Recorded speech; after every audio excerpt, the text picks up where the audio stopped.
గోవిందా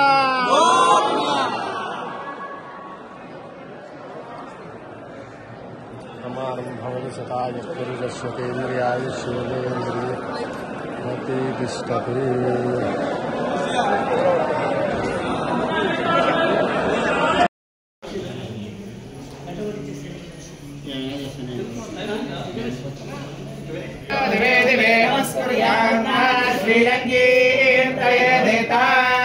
देवता प्रीणादि प्रियाप्यानन्तरैर्गमायुः अन्ये यशस्मिन् यशसे ममर्पयेन्द्रावती मम जिनीमिहातेनात्मो विसर्वञ्जयति शतञ्जीव शरदा वर्धमान इत्यभिनिगमो भवति दीर्घमायुर्मर्दयेन वर्धयन्ति शतमेनमेव शतात्मानं भवति शतेकं वेद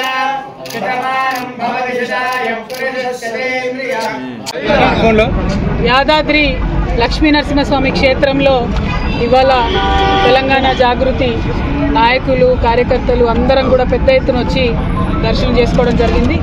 మరి ప్రత్యేకించి మొన్న తిరుమలకు వెళ్ళి ఈరోజు లక్ష్మీ నరసింహస్వామి దగ్గరికి వెళ్ళి వరుసగా ఒక్కొక్క పుణ్యక్షేత్రానికి వెళ్ళి తెలంగాణ జాగృతి జనం బాట అనే కార్యక్రమం ఏదైతే ఈ నెల 25వ తారీఖున చేపడతా ఉన్నామో ఆ కార్యక్రమం మరి ఎటువంటి అవాంతరాలు లేకుండా జరగాలని ప్రజలటువంటి క్రమంలో ప్రజా సమస్యల్ని అర్థం చేసుకునేటటువంటి శక్తి ఆ భగవంతుడు మా జాగృతి నాయకులందరికీ కూడా ఇవ్వాలని చెప్పి ఒక విశ్వాసంతోని ఒక ఆలోచనతోని మరి దైవ దర్శనాలన్నీ చేసుకుంటా ఉన్నాము.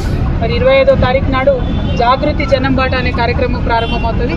మా నిజామాబాద్ జిల్లా నుంచి మా సొంత ఊరు నుండి ప్రారంభించి 33 జిల్లాలు కూడా 4 నెలల పాటు కంటిన్యూస్గా మేము మరి పర్యటన చేస్తాం. ప్రతి జిల్లా కేంద్రంలో కూడా 2 రోజులు ఉండి అక్కడ ఉండేటటువంటి మేధావులను విద్యావంతులను అదేవిధంగా రైతులను రైతు కూలీలను విద్యార్థులను ప్రతి ఒక్కరిని అందరికన్నా ముఖ్యంగా మా ఆడబిడ్డలను మా యువకులను అందరినీ కూడా కలిసి మరి ఆయా జిల్లాల్లో ఉండేటటువంటి సమస్యలేంటి వాటి పరిష్కారానికి ఏ దిశగా మనం ప్రయత్నం చేయాలి ఇప్పుడు ఉన్నటువంటి ప్రభుత్వాలు మరి అదేవిధంగా ప్రతిపక్షాలు ఈ వైఖరి ఎట్లా ఉంది ఇంకా ఎట్లా ఉండాలి ఇటువంటి అన్ని అంశాలు కూడా కూలంకుషంగా చర్చించడానికి జాగృతి జనం బాట ఒక వేదిక అవుతుందని చెప్పి మేము బలంగా నమ్ముతా ఉన్నాం. మరి ఈ యొక్క కార్యక్రమంలో ఆ దైవం యొక్క ఆశీర్వాదం ఉండాలని ప్రజల యొక్క ఆశీర్వాదం ఉండాలని మనస్ఫూర్తిగా కోరుకుంటా ఉన్నాం. మీ అందరికీ తెలుసు తెలంగాణ రాకముందు మన గుట్ట చాలా విస్మరణకు గురైంది. మన గుట్టకు తెలంగాణ వచ్చినాక గౌరవనీయులు కేసీఆర్ గారి ఆధ్వర్యంలో మంచి ఆదరణ వచ్చింది. చక్కగా పునర్నిర్మించుకున్నాం.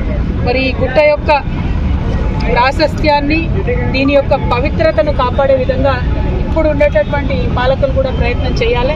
మేము అక్కడ వస్తూ ఉంటే చూసినాం రకరకాల విచిత్రమైన హోర్డింగ్లు అడ్వర్టైజ్మెంట్లు గుట్ట మీద పెడుతున్నారు. అటువంటి కాకుండా తిరుమలలో ఏ విధంగా అయితే కేవలం స్వామివారి కార్యక్రమాలు వస్తాయో స్వామివారి ఫోటోలు పెడతారు అటువంటి పెడితే భక్తులందరికీ బాగుంటుంది. ఇంకా చాలా సమస్యలు గుడి చుట్టూ ఉన్నాయి. ఈ సమస్యలన్నీ కూడా మేము మళ్ళీ యాదాద్రి భువనగిరి పర్యటనకు వచ్చినప్పుడు మైక్రో లెవెల్లో ప్రతి సమస్య మీద కూడా మాట్లాడతాం. ఇవాళ రాష్ట్ర స్థాయిలో జరిగేటటువంటి పర్యటన గురించి మా ప్రెస్ మిత్రులందరి ద్వారా ప్రజలందరికీ తెలియజేస్తున్నాం. మా జాగృతి జనం బాట కార్యక్రమం విజయవంతం చేయవలసిందిగా ప్రజలు కోరుతున్నాం. ఇప్పుడు 19వ సంవత్సరం మేము ఒక ఎన్జిఓగా పుట్టినా కూడా ప్రతినిత్యం ప్రజల కోసమే మాట్లాడినాం. ఆనాడు తెలంగాణ ఉద్యమంలో కూడా పాలిటిక్స్ మాట్లాడినాం. తెలంగాణ ఉద్యమంలో కూడా రాజకీయ సమీకరణలు ఎట్లుండాలి తద్వారా తెలంగాణ ప్రజలకు ఏ విధంగా బెనిఫిట్ పొందాలనే అంశాలు ఆనాడు మాట్లాడినాం. ఈనాడు కూడా మేము ఒక సివిల్ సొసైటీ ఆర్గనైజేషన్గా ఉన్నప్పటికీ రాజకీయాలు పుష్కలంగా మాట్లాడతాం. రాజకీయాలు మాట్లాడి ప్రజలకు మేలు చేయాలంటే పార్టీ ఉండాల్సిన అవసరం లేదు. పార్టీ రావాలని ప్రజలు కోరుకుంటే తప్పకుండా వస్తుంది. దాంట్లో పెద్ద ఇబ్బంది ఏం లేదు. పక్కన ఉన్న ఆంధ్రప్రదేశ్లో 2 పార్టీలు ఉన్నాయి, తమిళనాడులో 2 ప్రాంతీయ పార్టీలు ఉన్నాయి, ఆంధ్రప్రదేశ్లో 3 ఉన్నాయి, అట్లనే కేరళలో అయితే గల్లీకోట ఉంటుంది. సో పార్టీలు ఉండడం లేకపోవడం పెద్ద విషయం కాదు. జాగృతి పార్టీగా మారడం కూడా పెద్ద విషయం కాదు. కానీ దానికి కూడా ఒక సమయం సందర్భం ప్రజలకు అవసరం. అల్టిమేట్గా నాకేం లాభం ఏ పార్టీ అయితే ప్రజలకు లాభం కావాలి, నా కోసం కాదు కదా పార్టీ పెట్టి. సో దానికోసమే ఈ పర్యటన చేస్తూ ఉన్నాం. ఈ పర్యటనలో మళ్ళీ మీ దగ్గర కూడా వస్తాం. అప్పుడు మళ్ళీ మిమ్మల్ని కూడా కలుస్తాం. మీరు సలహాలు ఇవ్వాలి ఎట్లా మన యాదాద్రిని డెవలప్ చేసుకోవాలి ఏందని. దాని నుండి ఒక ఆలోచన తీసుకుందాం. Thank you. జై తెలంగాణ.